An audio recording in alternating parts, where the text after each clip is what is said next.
Salve, salve, meu caro. Salve, salve, minha cara. Estou eu aqui de novo para dar sequência. Essa é a terceira parte e parte final da nossa aula de aprofundamento das aulas virtuais que a gente disponibilizou aqui dentro do Unifom Online para você, meu caro aluno, para você, minha cara aluna de Direito Empresarial 3, que no semestre 2020.1, como a gente sabe, você que está assistindo agora está vivendo isso, mas enfim, como eu vou disponibilizar esse vídeo depois no YouTube, já quero deixar registrado, né, que nesse semestre 2020.1 a gente viveu aí a pandemia do Covid-19 e em razão disso as nossas aulas foram suspensas da quinzena de março e durante o mês de abril, período que está sendo gravada essa aula, tá? Então, essa aula serve justamente para a gente aparar alguns pontos e aprofundar ou até mesmo atualizar algumas questões das aulas virtuais que foram inicialmente disponibilizadas para vocês, tá joia? E bom, cara, depois que esse vídeo entrar no YouTube, você cair nele, está me vendo agora, se não me conhece, meu nome é Giovanni Magalhães, sou professor de Direito Empresarial há mais de 12 anos, lecionando na graduação, na pós-graduação, na preparação para exame de ordem e concursos públicos, tanto em primeira quanto em segunda fase. E a gente está, depois de um longo tempo, reabrindo o nosso canal, trazendo aí videoaulas como essa, dicas, enfim, temas importantes aí para que a gente possa, né, sempre trabalhar o direito empresarial dentro da perspectiva que eu diria é nossa missão de vida, facilitar o entendimento, o aprendizado e a aplicação do direito empresarial. Direito empresarial não precisa ser complexo para você estudar, para você entender ou para você trabalhar. Dá para você entender de maneira facilitada e em nível top. Eu estou aqui para tentar te provar isso. Beleza? Bom, eu quero então nesse último tema, nessa última parte dessa nossa aula de aprofundamento, digamos assim, das aulas virtuais que a gente disponibilizou, trabalhar com você a temática do pedido de falência para que a gente examine, vamos dizer assim, o desenrolar processual, o procedimento relacionado à chamada fase pré-falimentar, né? Como você sabe, não é, o processo de falência é dividido em três fases: a fase pré-falimentar, a fase falimentar e a fase pós-falimentar. Na fase dita pré-falimentar, é aquela fase inicial onde poderá ocorrer um debate acerca dos pressupostos da falência, fase essa que vai desde a petição inicial até a sentença que vai decretar ou não a falência. É importante, no entanto, você perceber o seguinte, que a linha processual da falência ela é praticamente uma mesma do começo ao fim. O único momento em que vai ter um procedimento diferenciado, a depender de quem seja o autor do pedido, é justamente nessa fase chamada de fase pré-falimentar, na fase inicial. Decretada a falência para adiante, pouco importa quem seja o autor do pedido, a sistemática processual será, por assim dizer, a mesma. Repara aí do nosso esquema que a gente tem tanto um procedimento de falência aí a pedido do credor, regulamentado nos artigos 94 a 99, quanto o procedimento aí da chamada autofalência, em que o próprio devedor vai ao judiciário requerer a sua falência. Vamos examinar primeiro o pedido de falência do credor. Tudo começa como todo e qualquer petição, como todo e qualquer processo, numa petição inicial, tá? O que vai acontecer? O que vai acontecer? O credor vai trazer sua petição inicial e vai tentar demonstrar na sua petição inicial a ocorrência dos pressupostos da falência. Pressuposto material, né, o subjetivo, o devedor está enquadrado ali. O pressuposto material objetivo, ele praticou um ato de insolvência jurídica. Se a petição inicial tiver tudo ok, o que o juiz vai fazer? Ele vai mandar citar o devedor para que o devedor possa produzir defesa. Aqui já uma questão importante digna de nota. O prazo de citação no processo de falência, que é uma lei especial, Lei 11.101, é de 10 dias e não 15, como a gente tem no procedimento comum do CPC. E, enfim, o devedor réu. O devedor réu sendo citado, ele é citado para produzir defesa, ele vai poder produzir isso aqui, ó. Primeira possibilidade de resposta do réu, a contestação. Aqui não tem muito que a gente falar, a forma, o modelo da contestação para o processo de falência é o mesmo modelo lá do CPC, o modelo da petição inicial também, não tem muito que a gente falar, é o devedor rebater, no sentido de dizer, por exemplo, né, que ele não é o pressuposto material subjetivo ou que ele não praticou o pressuposto material objetivo. Só que além da contestação, né, da contestação, além da contestação, vai ser possível o quê? A realização do depósito lesivo. Pode fazer contestação com o depósito lesivo de maneira alternativa ou de maneira conjugada. O que é o depósito lesivo? Depósito lesivo é aquela depósito de quantia em dinheiro feita pelo devedor no ato e no prazo da contestação, com o objetivo de elisivo, elidir, evitar, com o objetivo de evitar a decretação da falência do réu, com o objetivo de evitar a decretação da falência do devedor. Essa é a lógica do depósito elisivo. Depósito elisivo, esse, meus amigos, que precisa ser feito de uma só vez, em dinheiro, no ato e no prazo da contestação. Não dá para você apresentar a contestação no dia 3 e trazer o depósito lesivo no dia 7, no dia 8, no dia 9. O chamado princípio da unidade de defesa do processo de falência é o que a gente tem aqui. Tá? Então, depósito lesivo é esse depósito de quantia em dinheiro que o devedor vai fazer para evitar a falência. Né? Então, entendido o conceito, outro ponto importante é o valor. Qual é o valor do depósito lesivo? O valor do depósito lesivo é o valor atualizado do crédito, nos mostra isso o artigo 98, parágrafo único. O valor atualizado do crédito, com juros, multa, correção monetária e honorários de advogado. Tá? Cabendo você notar o quê? Que se o pedido de falência ele tiver baseado no inciso 3, não cabe elisão. Não cabe a realização de depósito elisivo. O depósito elisivo ele só vai ser pertinente se a petição inicial estiver fundamentada no artigo 94.1 ou no artigo 94, inciso 2. Por final, é importante que você perceba que o depósito elisivo ele pode funcionar tanto como garantia de juízo quanto como pagamento. Como é que ele funciona como pagamento? Imagina, você, devedor, recebe a citação de uma petição inicial de um processo de falência contra você, sendo você empresário, e ao receber aquilo, você olha para aquele material, você olha para a petição, para os documentos acostados a ele, você percebe que você não tem argumento de defesa.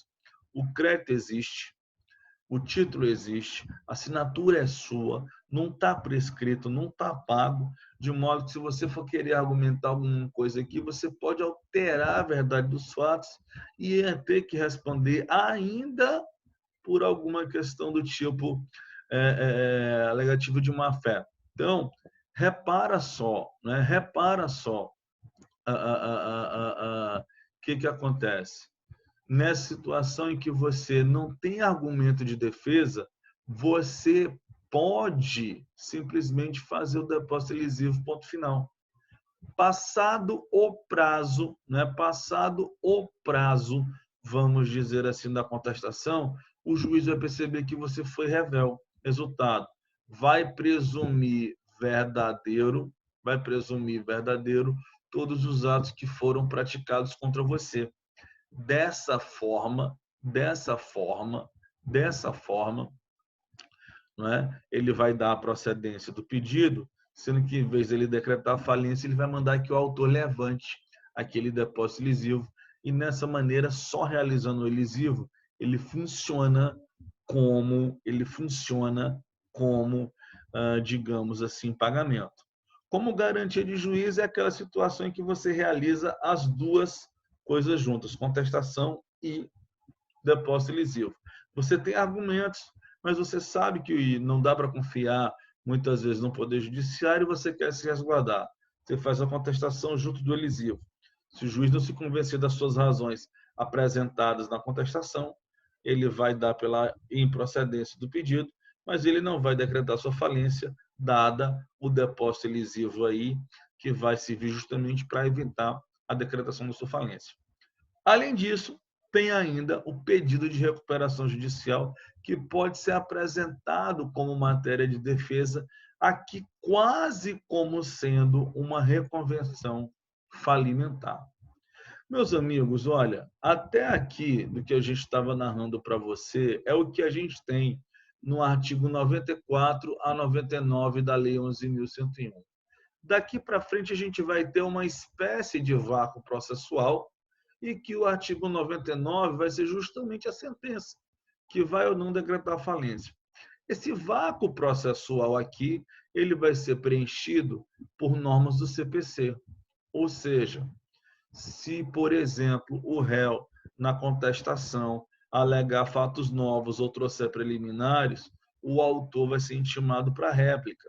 Depois disso, a gente vai chegar à fase de saneamento do processo, o juiz vai levantar os pontos controvertidos, vai designar as provas que precisam serem produzidas, eventualmente marcar audiência de instrução e julgamento, até chegar à sentença que vai ou não decretar a falência daquele determinado empresário. Tá? Portanto, é o rito que a gente tem, vamos dizer assim, quando o pedido de falência é feito pelo credor. Note que aqui a gente tem uma jurisdição contenciosa, a gente tem contestação, possibilidade de condenação em sucumbência, etc. Agora, na autofalência, o procedimento muda. Na autofalência, é o próprio devedor indo ao judiciário reconhecer o seu estado de insolvência jurídica, reconhecendo aí que ele não tem como ter acesso à recuperação e que, portanto, ele está indo pedir a própria falência. Ora, se o devedor já está reconhecendo de fato a sua insolvência, quem que vai dizer diferente? O credor vai dizer, não pode falir, não me paga aqui primeiro? Não faz sentido. De modo que o procedimento de autofalência é mais simplório. Petição inicial seguindo o artigo 107, está tudo ok. A gente já segue direto para a sentença declaratória de falência. Se eu tiver algum problema na petição, é aquela velha história do CPC, que é regrada aqui também na Lei de Falência 106 e 107. Petição não está ok, abre-se prazo para emenda sob pena de inépcia. Tá? E aí é que a gente chega aqui a essa questão da sentença, que das duas, uma, ou ela vai declarar a falência, ou ela vai denegar a falência. Ou ela vai dar pela procedência, ou ela vai dar pela improcedência. Meus amigos, percebam isso aqui, né? Isso é importante da gente perceber, porque isso foge à regra normal do CPC. Percebam, seja procedência, seja improcedência, eu estou falando de mérito. A decisão judicial ela é a mesma.